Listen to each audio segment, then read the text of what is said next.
1 Timóteo capítulo 1.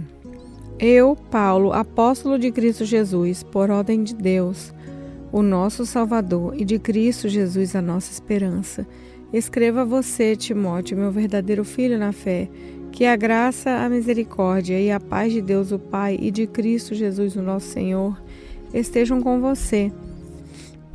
Peço que você continue na cidade de Éfeso, como já pedi quando estava indo para a província da Macedônia. Existem aí nessa cidade alguns que estão ensinando doutrinas falsas e você precisa fazer com que eles parem com isso. Diga a essa gente que deixe de lado as lendas e as longas listas de nomes de antepassados, pois essas coisas só produzem discussões. Elas não têm nada a ver com o plano de Deus, que é conhecido somente por meio da fé. Essa ordem está sendo dada a fim de que amemos uns aos outros com um amor que vem de um coração puro, de uma consciência limpa, de uma fé verdadeira. Alguns abandonaram essas coisas e se perderam em discussões inúteis. Eles querem ser mestres na lei de Deus, mas não entendem nem o que eles mesmos estão dizendo, nem aquilo que falam com tanta certeza. Sabemos que a lei de Deus é boa, se for usada como se deve. Devemos lembrar, é claro, que as leis são feitas não para as pessoas corretas, mas para os marginais e criminosos, os ateus e os que praticam o mal, e para os que não respeitam a Deus nem a religião. São feitas também para os que matam os seus pais e para outros assassinos, e para os imorais, os homossexuais, os sequestradores, os mentirosos, os que dão falso testemunho, e para os que fazem qualquer outra coisa que é contra o verdadeiro ensinamento. Esse ensinamento se encontra no Evangelho de Deus, que Deus me encarregou de anunciar. Isso é, na boa notícia que vem de Deus, bendito e glorioso. Agradeço a Cristo Jesus, o nosso Senhor, que me tem dado forças para cumprir a minha missão. Eu lhe agradeço porque Ele achou que eu era merecedor e por me escolher para servi-lo. Ele fez isso, apesar de eu ter sido dito blasfêmia contra ele no passado e de o ter perseguido e insultado. Mas Deus teve misericórdia de mim, pois eu não tinha fé e por isso não sabia o que estava fazendo. E o nosso Senhor derramou a sua imensa graça sobre mim e me deu a fé e o amor que temos por estarmos unidos com Cristo Jesus. O ensinamento verdadeiro e que deve ser crido e aceito de todo o coração é este: Cristo Jesus veio ao mundo para salvar os pecadores, dos quais eu sou o pior. Mas foi por esse mesmo motivo que Deus teve misericórdia de mim, para que Cristo Jesus pudesse mostrar toda a sua paciência comigo. Isso ficará como exemplo para todos os que, no futuro, vão crer nele e receber a vida eterna. Ao reino eterno, imortal, invisível, único Deus. A ele sejam dadas a honra e a glória para todos sempre. Amém. Timóteo, meu filho, eu entrego essa ordem a você. Ela está de acordo com as palavras da profecia ditas há muito tempo a respeito de você. Que essas palavras sejam as suas armas para que você possa combater bem. Conserve a sua fé e mantenha a sua consciência limpa. Algumas pessoas não têm escutado a sua própria consciência e isso tem causado a destruição da sua fé. Entre elas estão Himeneu e Alexandre, que eu já entreguei a Satanás para que aprendessem a não blasfemar mais. 1 Timóteo capítulo 2. Em primeiro lugar, peço que sejam feitas orações, pedindo súplicas e ações de graças a Deus em favor de todas as pessoas. Orem pelo rei e por todos os outros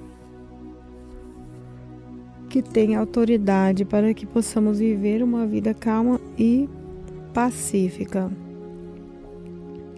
com dedicação a Deus a respeito dos outros. Isso é bom e Deus, nosso Salvador, gosta disso. Ele quer que todos sejam salvos e venham conhecer a verdade, pois existe um só Deus, uma só pessoa, que une Deus com os seres humanos. O ser humano, Cristo Jesus, que deu a sua vida para que todos fiquem livres dos seus pecados. Essa foi a prova dada no tempo certo, de que Deus quer que todos sejam salvos. E eu fui escolhido como apóstolo e mestre dos não-judeus para anunciar a mensagem da fé e da verdade. Eu não estou mentindo, estou dizendo a verdade. Quero que em todos os lugares os homens orem, homens dedicados a Deus, e que ao orarem, eles levantem a mão, sem ódio, sem brigas. Quero também que as mulheres sejam sensatas e usem roupas decentes e simples. Que elas se enfeitem, mas não com penteados complicados, nem com joias de ouro ou pérolas, nem com roupas caras.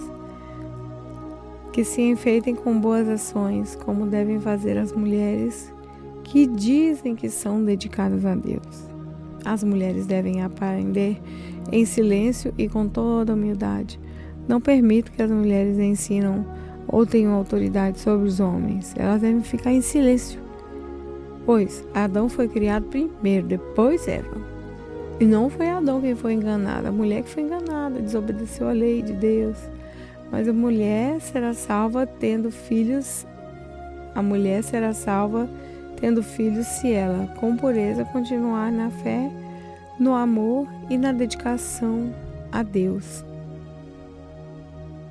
1 Timóteo capítulo 3.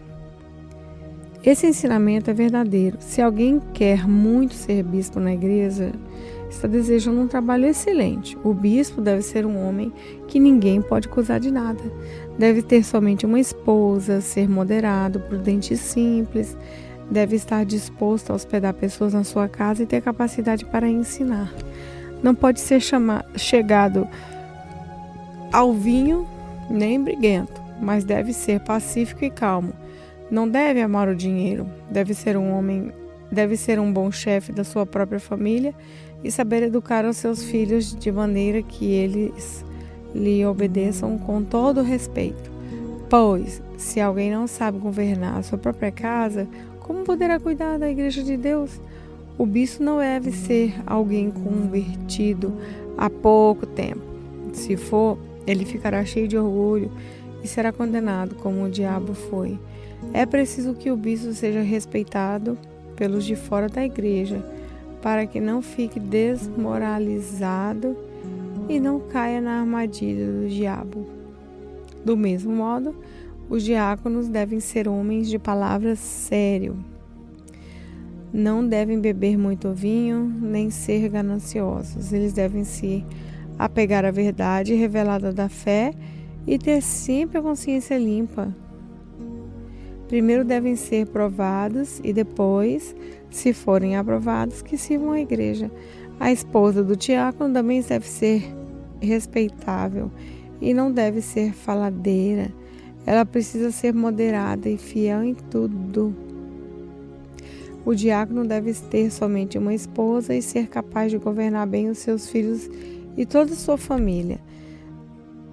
Pois os diáconos que fazem um bom trabalho conquistam o respeito dos irmãos na fé e são capazes de falar com coragem sobre a sua fé em Cristo Jesus. Escrevo essas coisas a vocês, esperando ir vê-los logo. Mas, se eu demorar, essa carta vai chegar a dizer nós como devemos agir na família de Deus, que é a igreja do Deus vivo, a qual é a coluna e o alicerce da verdade. Sem nenhuma dúvida é grandiosa a verdade revelada da nossa religião. Essa verdade é a seguinte: Ele se tornou um ser humano, foi aprovado pelo Espírito de Deus, foi visto pelos anjos, foi anunciado entre as nações, foi aceito com fé por muitos do mundo inteiro e foi levado para a glória.